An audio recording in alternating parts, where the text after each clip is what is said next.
Okay, good afternoon. Good afternoon. All right, we're live. Okay. Hey guys, the holidays are here. We're here.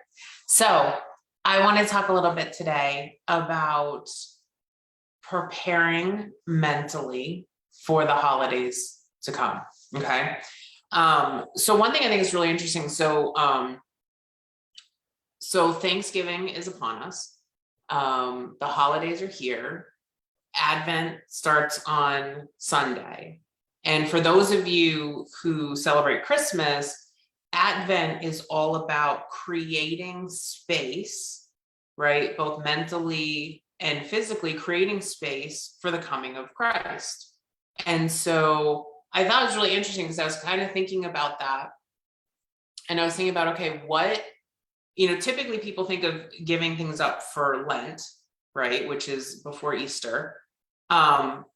But I know growing up Catholic, we also gave up something for Advent. And I'm starting to think, okay, so what are things that I could do to help me create that space, right?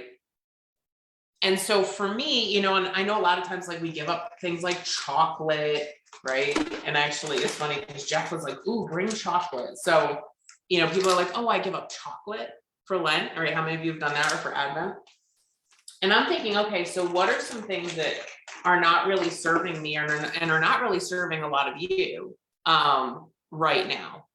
And so I started to think about some of the stumbling blocks that people hit when they first joined bookkeeper training school. Things like lack of confidence, things like stress, things like burnout, things like perfectionism.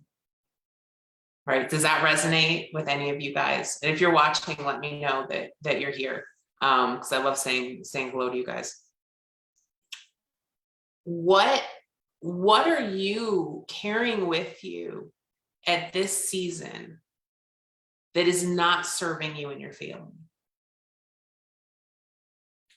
This would be something really great to reflect on over the next couple days as we start to go into the holiday season. Hey Leah, hey, I see you.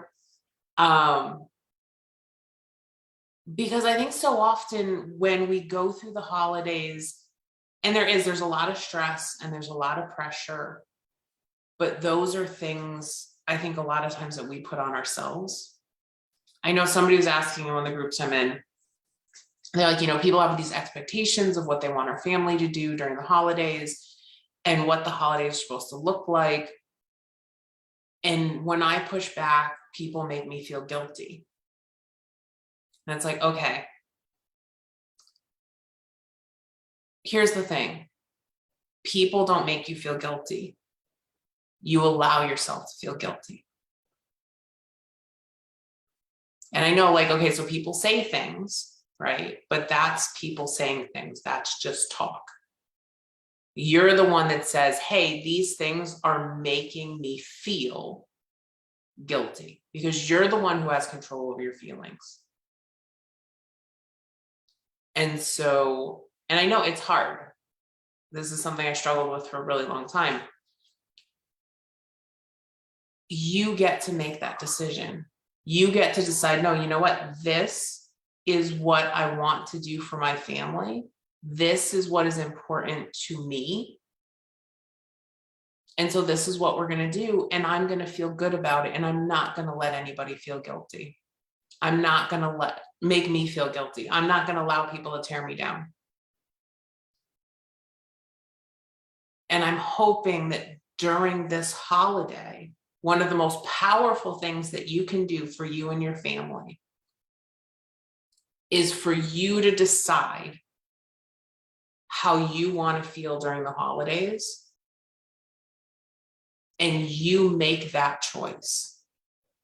You make the choice to determine, I'm not going to get stressed out over the little things. I'm not going to go for perfection. I'm going to go, like, I always kind of like rank the things, like I want happiness over perfection. I want joy over stress.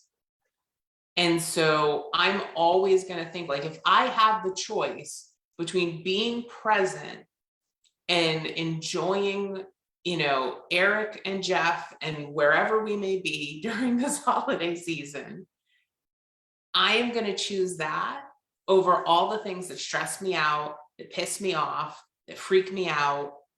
I'm always going to try to choose that. Now, is it perfect? No, absolutely not.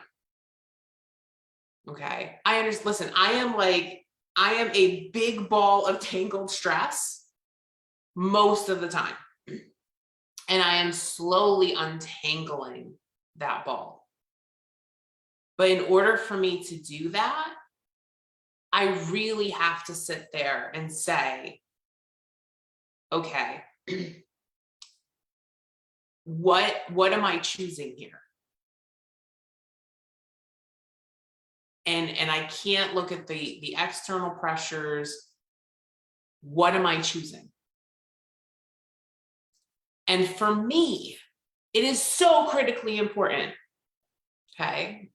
And those of you, who have been around for a little bit, you followed my journey, moving from Connecticut to Florida, hiring help in the business and really letting stuff go and like really being conscious about what I'm allowing in through my filters. Debbie says, that sounds good. Sarah says, growing up Catholic, we never gave up anything for Advent. That's interesting. Yeah. So I grew up in New England, kind of like old Catholic, up in Massachusetts. And so it was really important. And plus I went to Catholic school too. So it was something that we did. And I remember we collected coins, and we did, lots of other things. And so it was super, super, but that was kind of one of the things I remember being a kid is, giving up for Advent to make room, right? Janice says, I totally agree. The pandemic made me think about my choices, my family, self-care. I need to get back on my goal bandwagon. So yeah, Jana, I had the same thing happen. I think that as we got kind of further out of the pandemic, right? Or maybe it was pandemic fatigue. I don't know. That's what happened in 1918. That all of the self-care stuff that I was doing, because there was nothing else to do, right? So I was walking a lot. I was listening to a lot of podcasts. I was doing meditation. And I kind of gradually let those things slip, right? As life kind of pushed itself back in. And so now I'm starting to push back. So I walked this morning while listening to a mindset podcast. I was listening to What's Essential with Greg McEwen, which is just a fabulous podcast. And what I'm trying to do is I'm trying to make space in my life for things that help me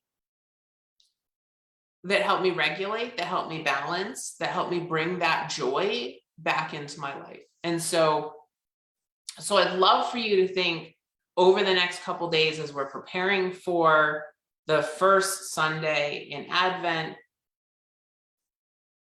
to really think, okay,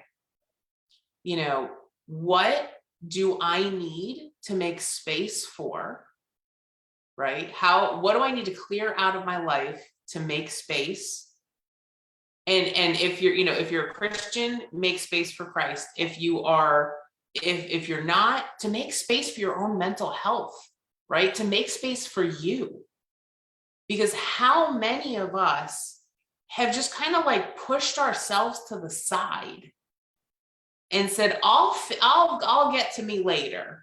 I'll get to me when my kids are older. I'll get to me when when my marriage is in a better place, or when my relationships are in a better place.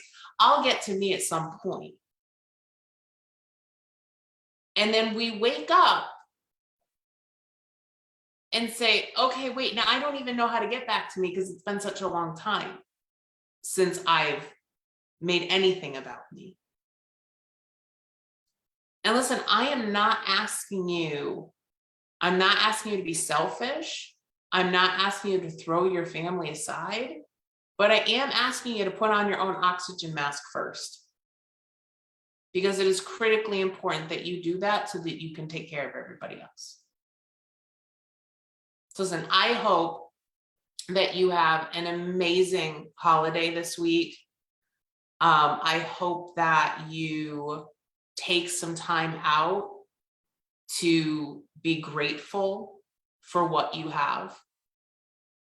I absolutely love, I believe it was Gandhi. Gandhi once said, I mourned because I had no shoes. And then I met a man who had no feet. And I just, since I've heard that, it's just been so, so powerful. I know that things are probably not exactly the way you want them, but there are so many things that we can be grateful for. And the more that we practice that gratitude, the better you're going to feel, the more space you're going to have. And I really do believe that the more we practice gratitude, the more good comes to us. So if it's not something you do on a regular basis, I'd give it a try. All right, mamas, I got to run because I've got a coaching call. Thank you so much for listening. Daija said, totally agree. Thank you, Kristen. Thank you so much. Appreciate you watching this today. Take care of yourselves, take care of each other, and I'll see you in a couple of days. We've got something really awesome coming up for Bookkeeper Training School. If you've been on the fence about buying, watch our emails, make sure you're on our list. If you haven't watched the free training, make sure that you do so, because we've got an amazing offer coming on Friday. All right, take care. I'll talk to you soon. Bye.